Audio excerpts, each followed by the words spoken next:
লা লা লা লা লা লা লা। রান্নার ইচ্ছেতে আপনাদের স্বাগত। আজকে শুভ নববর্ষ। শুভ নববর্ষের দুপুরে কী করে খাসির মাংসের পাতলা ঝোল রান্না করতে হয় বন্ধুরা, আমি আপনাদের সেটাই করে দেখাচ্ছি। বন্ধুরা, এখানে 1 কেজি খাসির মাংস আছে। একে আমি 1 ঘন্টা ধরে ম্যারিনেশন করে রেখেছি। ম্যারিনেশন করেছি আমি 2 চামচ টক দই দিয়েছি, একটু নুন দিয়েছি, কাঁচা তেল দিয়েছি, আর 1/2 চা চামচ হলুদ, 1/2 চা চামচ লঙ্কার গুঁড়ো, আর 1 চা চামচ আদা রসুন বাটা দিয়ে আমি এটাকে মেখে রেখেছি 1 ঘন্টা হলো। কষিয়ে আমি 100 গ্রাম সর্ষের তেল এর মধ্যে দিয়ে দিলাম। বন্ধুরা, আপনার পরিবারে যেরকম মানুষ আপনি সেরকমভাবেই আলু দেবেন। আমার পরিবারের যেরকম মানুষ আমি সেই অনুপাতে একটু বড় বড় করে আলু আমি এবার কড়াতে দিয়ে দিচ্ছি, কারণ তেলটা বেশি গরম করবো না। আলু যদি না দিই তেলটা কালো, আলুটা কালো দেবো। আলুগুলো দিয়ে আমি একটু এর মধ্যে নুন, হলুদ, লঙ্কার কাশ্মীরি লঙ্কা গুঁড়ো দিয়ে আমি এটা ভাজবো।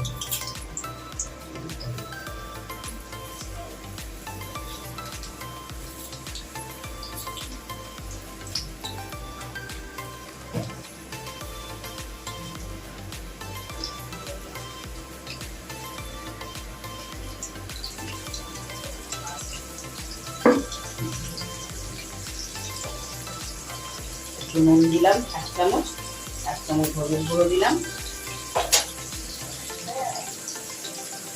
1 চামচ কাশ্মীরি লঙ্কা গুঁড়ো দিলাম।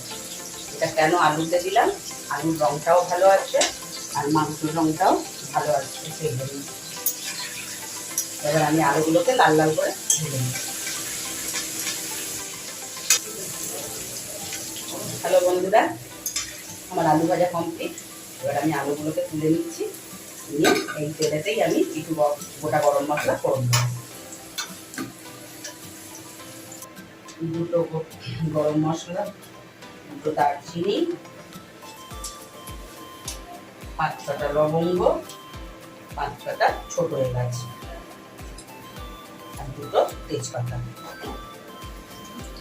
এটা একটু যেই গন্ধ বেরোবে আমি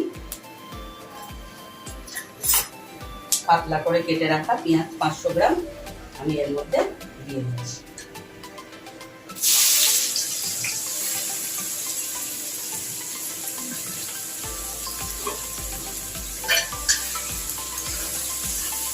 দিয়ে পেঁয়াজটা যেই একটু ভাজা ভাজা হবে,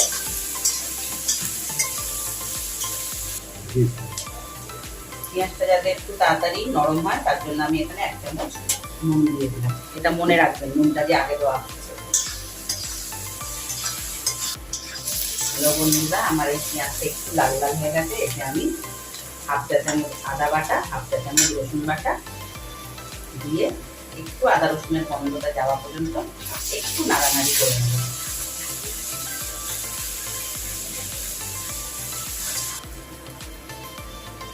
এবার আমি আদা রসুন বাটাটা একটু গন্ধ গেছে, আমি 1 চা চামচ জিরে গুঁড়ো,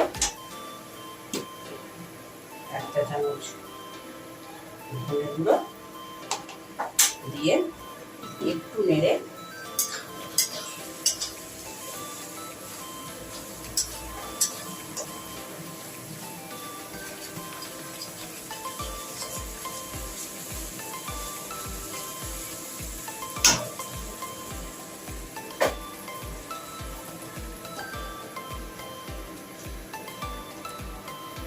দু চা চামচ হলুদ গুঁড়ো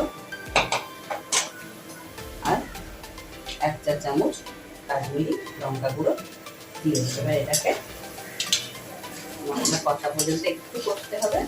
তারপর আমি ম্যারিনেশন করা মাংসটা এর মধ্যে দিয়ে দেবো।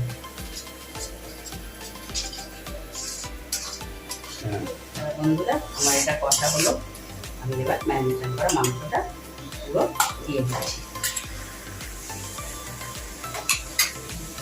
দিয়ে আমি এখানে একটুখানি যেখানে ম্যারিনেশন করে রেখেছিলাম মাংসটা সেটা একটু দিয়ে এই 1/2 কাপ মতন জল আমি ওর মধ্যে মিশিয়ে দিচ্ছি।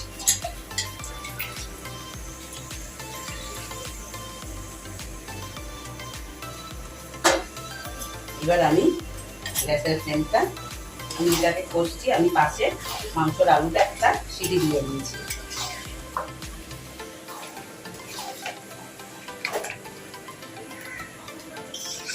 এবার হাই ফ্লেমে মাংসটা কষতে থাকবে যতক্ষণ না তেল বেরোচ্ছে। হ্যালো বন্ধুরা, আমি এবার মাংসটা কষা হয়েছে, আমি এবার 10 মিনিটের জন্য ঢাকা দিয়ে রাখলাম। 10 মিনিট পর আমি মাংসটা খুলে আপনাদের দেখাবো। হ্যালো বন্ধুরা, আমি এই 10 মিনিট ঢাকা দিয়ে রেখেছিলাম। দেখুন কিরম ওপর থেকে তেল ভেসে উঠেছে। এবার আমি এটাকে প্রেশার কুকারে দেবো। আপনারা চাইলে কড়াতেও 40 মিনিট করে দিতে পারেন জল দিয়ে, কিন্তু আমি এটা প্রেশার কুকারে 5টা সিটি দিয়ে দেবো। কড়াতে দাও আর প্রেশার কুকারে দাও, টেস্ট একই হবে, কোনো অসুবিধা নেই। প্রেশার কুকারে দিলে একটু তাড়াতাড়ি রান্নাটা হয়ে যাবে, এই জন্য। এবার চলুন আমি এটা প্রেশার কুকারে দিয়ে দিচ্ছি।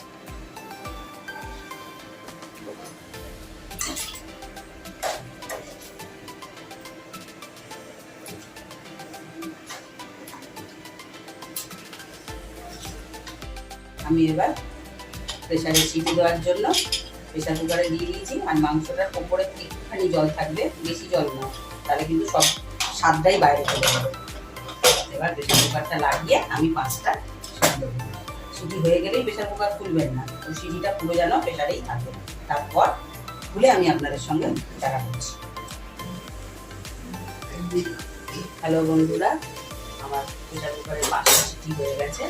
তারপর আমি মাংসগুলোকে আমি প্রেশার কুকার থেকে কড়াতে দিয়ে দিই। এবার কড়াই একটু ফুটে উঠলে আমি গরম মশলা দিয়ে ঢাকা চাপা দিয়ে দেবো। মাংস আমার রেডি। দেখুন বন্ধুরা, প্রেশার কুকারে দিয়েছি বলে কোনো কালারের কোনো কিছু পরিবর্তন হয়নি। মাংসটা একটু ফুটে উঠলে আমি গরম মশলা দেবো, দিয়ে আর গোটা গোটা পাকা পাকা কাঁচা লঙ্কা আমি দিয়ে দিচ্ছি। যার যেরকম ঝাল লাগবে, আমার ফ্যামিলিতে একটু ঝাল কম খায়, আপনার ফ্যামিলিতে ঝাল খেলে আপনি সেরকম ভাবে দেবেন। মাংসটা ফুটে গেছে, আমি এবার